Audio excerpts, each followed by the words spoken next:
नमस्कार बच्चों, मैं हूं जितेंद्र शर्मा। आज आपके सामने फिर से मैं लेकर के उपस्थित हुआ हूं कक्षा 9th की संस्कृत की पुस्तक जिसका नाम है शेमुसी।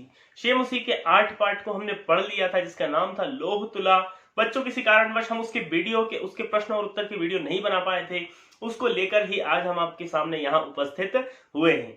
इस वीडियो को आप पूरा देखिएगा, अंत तक देखिएगा और इन प्रश्न और उत्तर को अपनी कॉपी में अवश्य सजा करके लिखिएगा। इस चैनल को अभी तक आपने बच्चों सब्सक्राइब नहीं किया है तो इसे सब्सक्राइब कीजिए, और जो लोग पहली बार इस चैनल के ऊपर आए हैं वो तो इसे सब्सक्राइब अवश्य कर ही लीजिएगा। तो बच्चों हम शुरू करते हैं पाठ 8 लोह तुला के प्रश्न और उत्तर को। तो पहला प्रश्न है, एक पदेन उत्तरम लिखत। एक पद, इसका हमें उत्तर एक पद में आपको देना है। पहला प्रश्न है कि बड़िक पुत्रस्य किम नाम आसीत। बड़िक पुत्र का अर्थात व्यापारी के पुत्र का नाम क्या था। कहानी आपने इसको अच्छे से पढ़ लिया होगा, इस कहानी को अच्छे से सुन ही लिया होगा कि इसमें किस किस की कहानी है। हम बचपन में जब छोटे छोटे थे इस कहानी को बहुत ही अच्छे से सुना करते थे कि एक बड़िक पुत्र एक सेठ के यहाँ व्यापार के लिए जाता है तो वह उसके यहाँ एक धरोहर के रूप में अपनी तराजू को रख करके जाता है। जब वह वापस आता है तो वह व्यापारी उस तराजू को, सेठ जो रहता है उस तराजू को उसे वापस लौटाता नहीं और बदले में कहता है कि आपकी तराजू को चूहे खा गए हैं। तो वो समझ जाता है कि इस सेठ की जो नियत है, नियत में खोट आ चुकी है। तब वह बड़े आसानी से समझ जाता है, उसके पुत्र को लेकर के जाता है कि मैं इस पुत्र को कहाँ लेके जा रहा हूँ, स्नान के लिए लेकर के जा रहा हूँ, और जाकर के उसे गुफा में छुपा देता है। वापस में जब लौटता है तो सेठ को अपना पुत्र साथ में नहीं दिखाई देता है। तो पूछता है कि मेरा पुत्र कहाँ है, तो वो उसको कहता है कि उसको चील उड़ा करके ले गई। तो वो उसको कहता है कि भला एक बच्चे को, भला एक बड़े लड़के को चील कैसे उड़ा सकती है।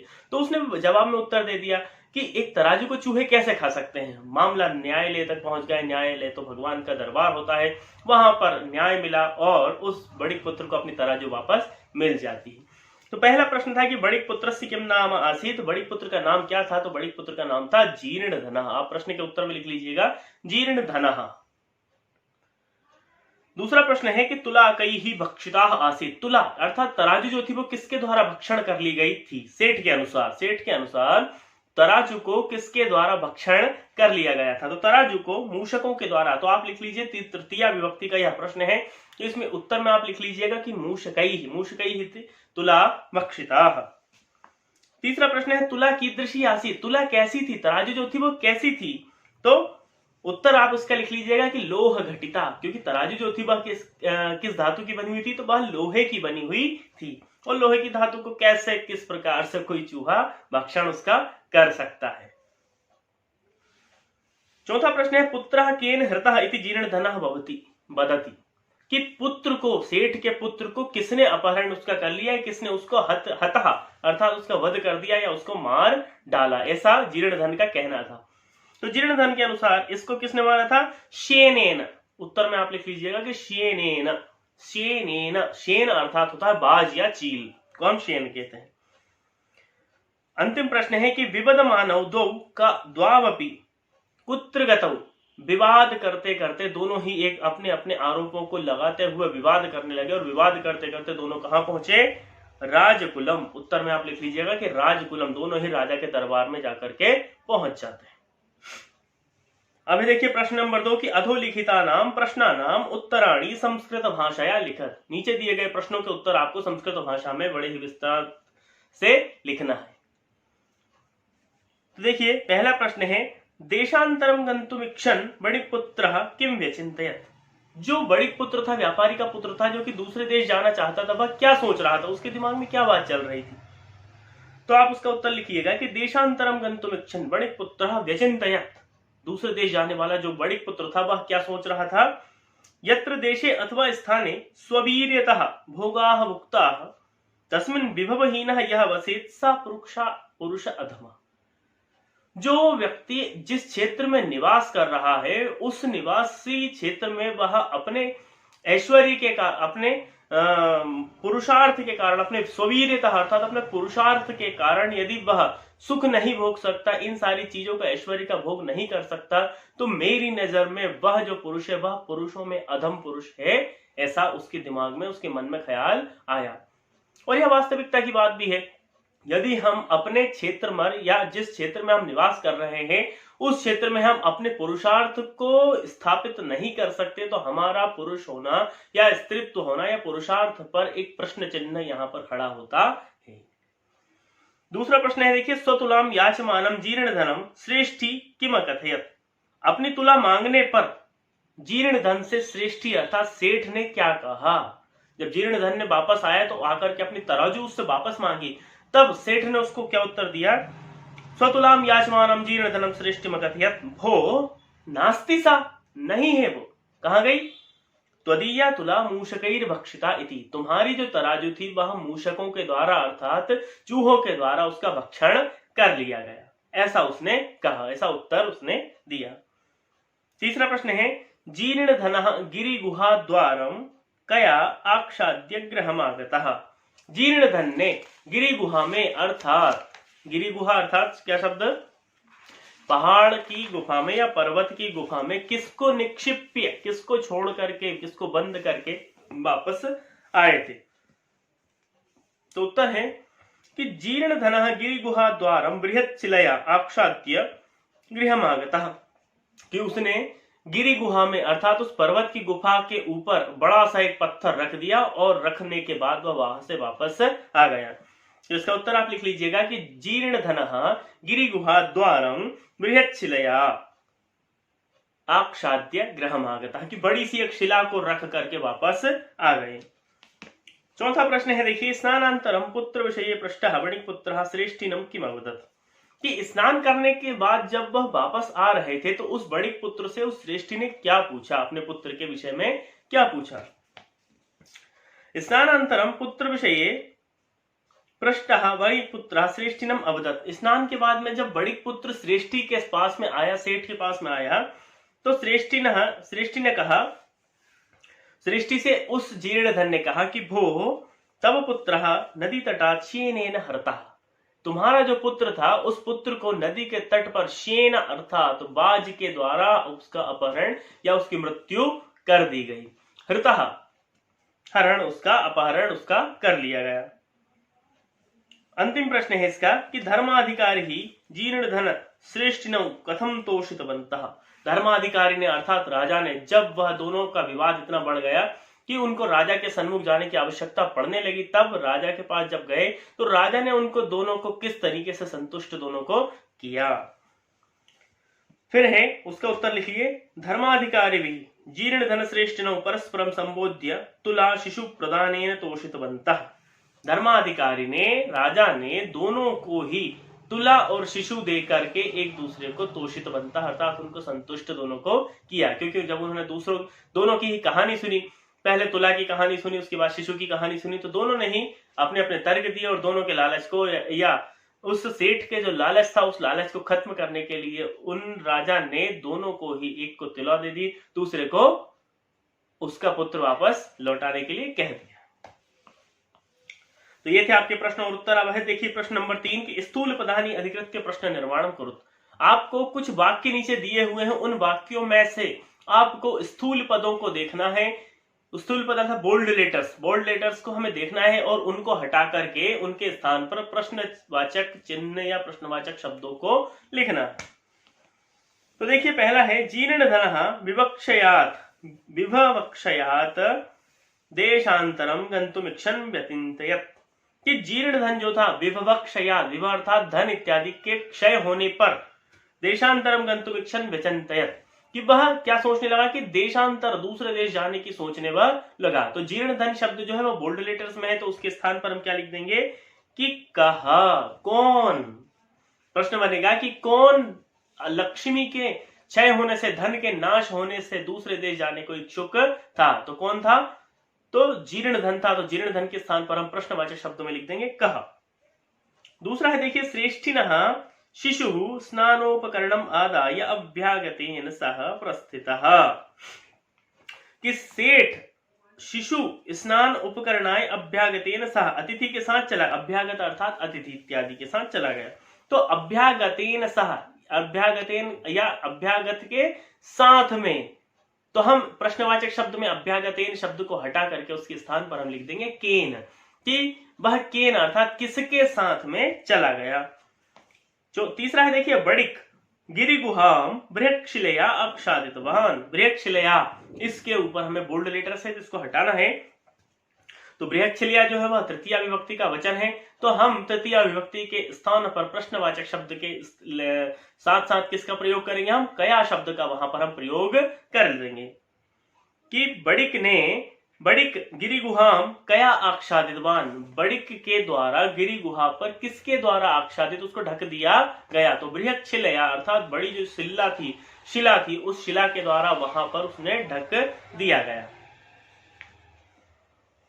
इसके बाद है देखिए अंतिम प्रश्न है इसका कि सभ्यैः तौ परस्परम संबोध्य तुलाशिशु प्रदानेन तोषितवन्तः। दोनों को, सभा के लोगों को, सभ्यैः अर्थात सभा के द्वारा उन दोनों को आपस में समझा बुझाकर तराजू और शिशु एक दूसरे को वापस देने के लिए कह दिया और उनको दोनों को ही संतुष्ट कर दिया। तो तुला शिशु प्रदानेन इसके स्थान पर हम लिख देंगे कि कथम तोषितवन्तः। सभ्यैः तौ परस्परम संबोध्य कथम तोषितवन्तः कि सभा के द्वारा उन दोनों को किस प्रकार से संतुष्ट किया गया। अब देखिए प्रश्न नंबर 4 है कि अधोलिखितानां श्लोकानां अपूर्णोन्वयः प्रदत्तः पाठम आधृत्य तम पूरयत। कि नीचे कुछ 2 श्लोकों के अन्वय दिए गए हैं जो कि अपूर्ण है, उनको पाठ के आधार पर हमें पूर्ति उनकी करनी है। तो देखिए पहला लिखा हुआ है कि यत्र देशे अथवा स्थाने स्ववीरितः भोगाः भुक्ताः तस्मिन् विभवहीनः यः वसेत् सः पुरुषार्थः। श्लोक था, इसका यह अन्वय है। तो आप इसका अन्वय इस तरह से लिख लीजिएगा कि यत्र देशे अथवा स्थाने स्ववीरितः भोगाः भुक्ताः तस्मिन् विभवहीनः यः वसेत् सः पुरुषार्थः। दूसरा लिख लीजिएगा कि राजन यत्र लोह सहस्त्रस्य तुलां मूषिकाः खादन्ति तत्र श्येनेन बालकं हरेत अत्र संशयः न। ये दोनों के ही अन्वय हैं, इन दोनों अन्वयों को आप लिख लीजिएगा। अब देखिए 5वां प्रश्न आपके सामने उपस्थित होता है जिसका नाम है रेखांकित पद को अलग करना है। तत्पदम रेखांकितम कुरुत। आपको 4 ऑप्शन या 3 ऑप्शन, यहां पर 4 ऑप्शन आपको दिए हैं जिनमें से प्रश्न में जो आपसे पूछा जाता है उसको करके आपको उसे रेखांकित करके उसे अलग करना है। पहला प्रश्न इन्होंने पूछा है कि ल्यप प्रत्यय नास्ति। 4 ऑप्शन दिए हैं आपको, इनमें से ऐसा उदाहरण आप बताइए, उस पर अंडरलाइन करना है, हमें नीचे रेखांकित पद करना है जिसमें ल्यप प्रत्यय नहीं होता है। पहला है विहस्य लोह सहस्त्रस्य संबोध्य आदाय। देखिए ल्यप प्रत्यय वहां होता है जहां उपसर्ग अनिवार्य होता है। यदि उपसर्ग वहां नहीं होगा तो ल्यप प्रत्यय वहां किसी भी सूरत में हो ही नहीं सकता। तो देखिए विहस्य में वी उपसर्ग है, संबोधि में सम उपसर्ग है, आदाय में आ उपसर्ग है, लेकिन लोह सहस्त्रस्य में उपसर्ग नहीं है। इसलिए हम ल्यप प्रत्यय नास्ति का जो अंडरलाइन हम करना है वह किसके सामने हम करेंगे, तो लोह सहस्त्रस्य शब्द के सामने हम कर देंगे। दूसरा है यत्र द्वितीय विभक्ति नास्ति। ऐसा कौन सा है जिसमें द्वितीय विभक्ति नहीं है। तो श्रेष्ठिनम स्नानोपकरणम सत्वरम कार्य कारणम। तो देखिए श्रेष्ठिनम में द्वितीय विभक्ति होती है, स्नानोपकरणम में भी द्वितीय विभक्ति है, कार्य कारणम में भी द्वितीय विभक्ति होती है, किंतु सत्वरम जो शब्द है वह एक अव्यय पद है, इसलिए वहां पर विभक्ति का होना संभव नहीं है। इसलिए द्वितीय विभक्ति के अभाव वाला जो शब्द है वह है सत्वरम।